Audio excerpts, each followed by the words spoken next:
Assalamualaikum warahmatullahi wabarakatuh. Selamat pagi anak-anak. Masih semangat? Ya, kita harus tetap semangat. Baik, pagi ini kita akan mempelajari tema 5. Masih sama, yaitu mempelajari tentang makna hubungan simbol dengan sila-sila Pancasila dalam kehidupan sehari-hari. Namun pada kali ini kita akan membahas sila keempat dan sila kelima.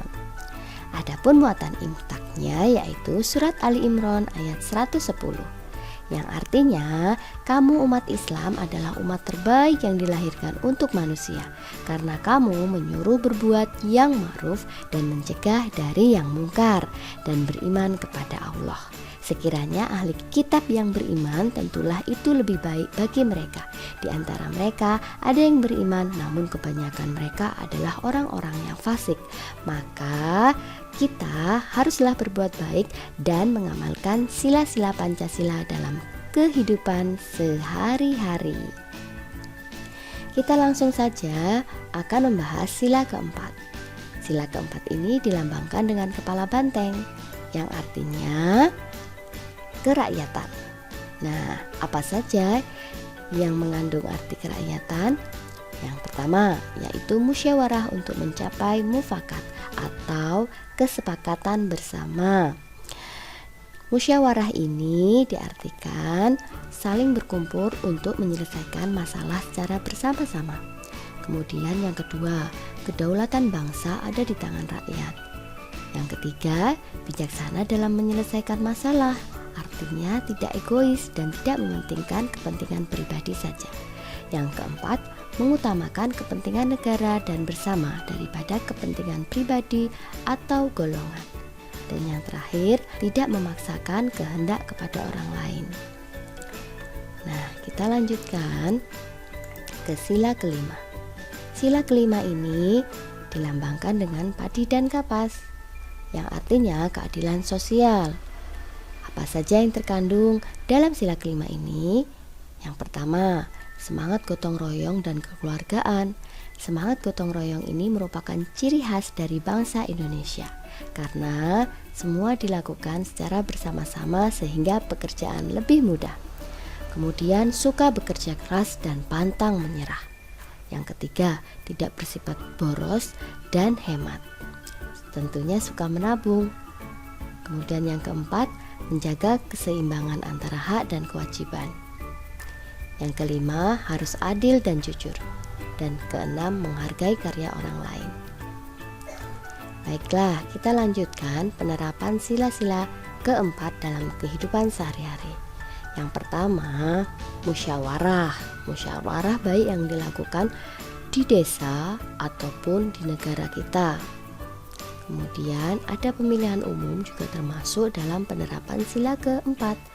Nah, seperti yang akan kita lakukan tanggal 9 Desember besok ini, kita akan melakukan pemilihan kepala daerah.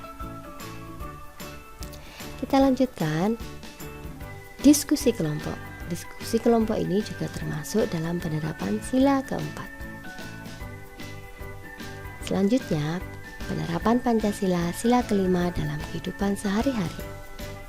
Yang pertama, rajin menabung dan berhemat. Yang kedua, gotong royong. Yang ketiga, suka bekerja keras dan pantang menyerah.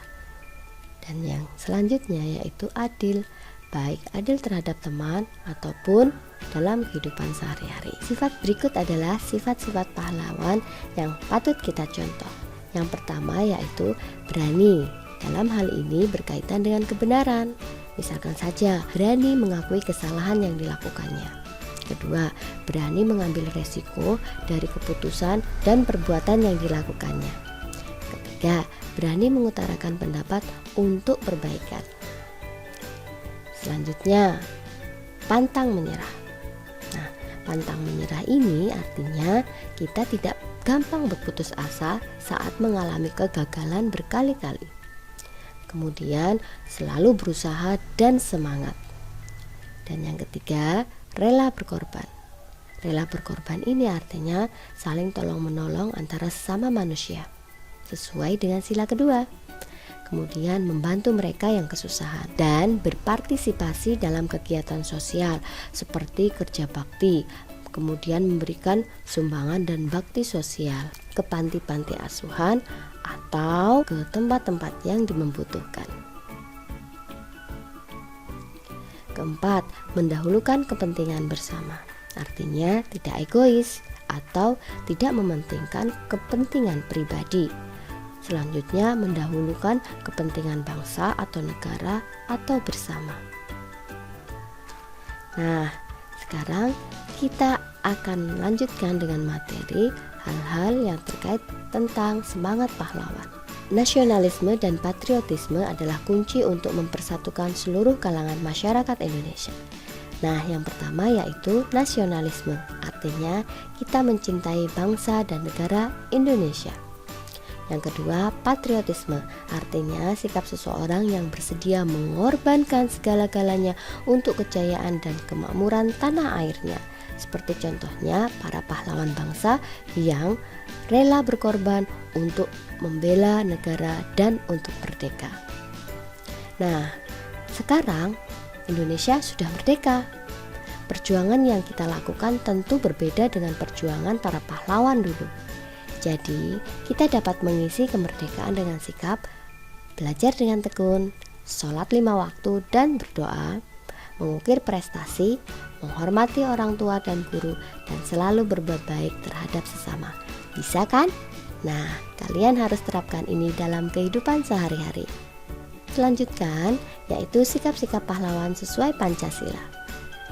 Yang pertama, takwa. Kedua, mengutamakan kejujuran. Yang ketiga, mandiri. Yang keempat, mengutamakan kepentingan rakyat, terutama ketika pahlawan-pahlawan itu membela untuk merdeka. Kemudian berani dan berpendirian teguh. Selanjutnya, semangat yang tinggi, termasuk kalian juga harus semangat belajar.